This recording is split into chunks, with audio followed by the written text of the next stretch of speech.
My name is Jacque Fresco. I'm project director of the Venus Project in Venus, Florida. The Venus Project maintains if you don't want war, if you don't want poverty, hunger, unemployment, territorial disputes, and all the other problems that go with society, you have to declare the earth as the common heritage of all the world's people.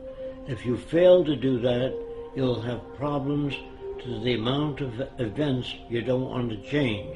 If we don't change, we'll have the same problems over and over again. The Venus Project is an attempt to design a world where poverty, war, prisons, police do not exist, because we deal with the problems themselves, the factors that shape arrogant behavior, aggression, all the things that paralyze our society and prevent it from growing. Politics was good 100 years ago. Today, politicians have no ability to solve any problems because they're not students of behavior, they're not students of agriculture, oceanography. They know nothing about the factors that operate the world. So they say things that people like to hear, and that gets them elected. Now, scientists, on the other hand, are not concerned with public approval. What they do, even if everybody on Earth believed the Earth was flat, they would say, "You're wrong. This is the evidence we have to support the fact that the Earth is round." But they don't say, it's a little round, a little flat. That's politicians. Money was a convenience designed by man many years ago. You used to carry a bag of apples and change it for tomatoes. That was a trade in the old days.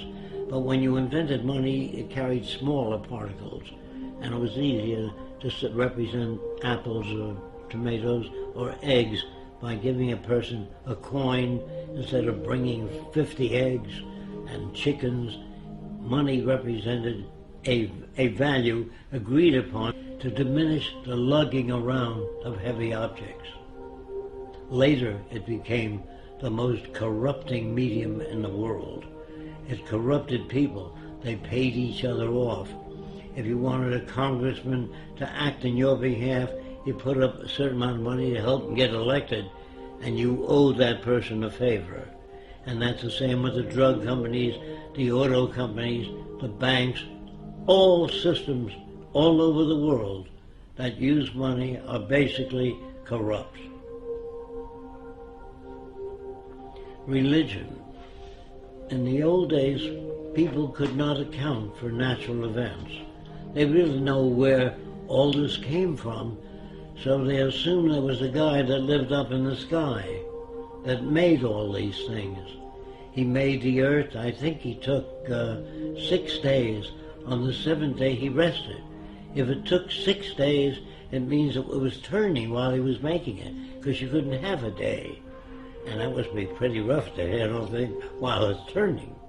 And then he made a man and a woman and put them in a beautiful garden. Then he made a snake which walked upright and said, do terrible things. And the people eat of the fruit of knowledge. And they ate the fruit and he kicked them out. First he made the snake to tempt them. I don't understand this all-loving, all-benevolent being that loves everybody. And then he creates the plague and other diseases when he gets angry. And then if you don't follow the teachings, all the religiosity, you burn in hell. And that sounded to me like a psychopath, not God. But I'm mixed up when they tell me God loves everybody, then he creates a plague where children died. And I say, how come the children dying? Because the children shall suffer for the sins of the parents. This is not a just God. It's a man-made God. So when you ask me whether I believe in God, not the concepts of God I've heard. War is a word which was invented when one territorial group of people took away other people's land. They used force and violence, and war was the media for doing that. You shot other people, stole their women and their resources for your own gain.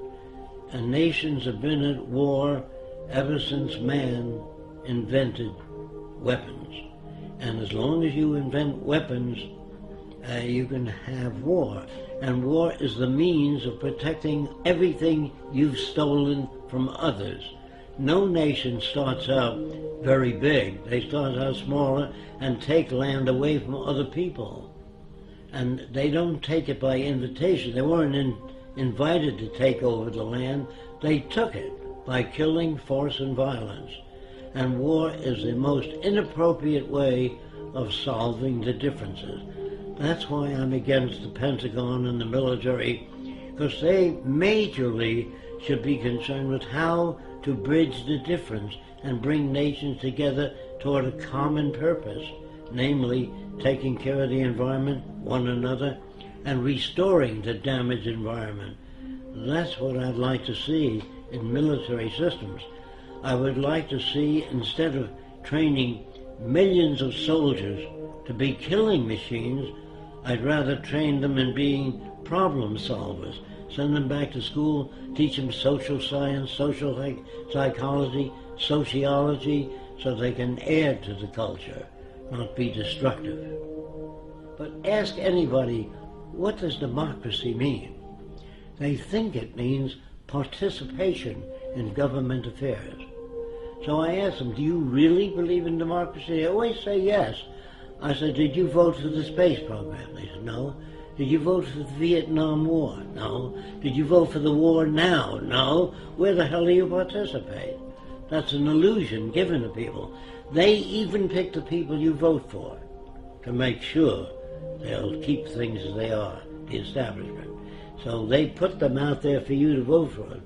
If we lived in a democracy, there'd be 5,000 political parties, different points of view.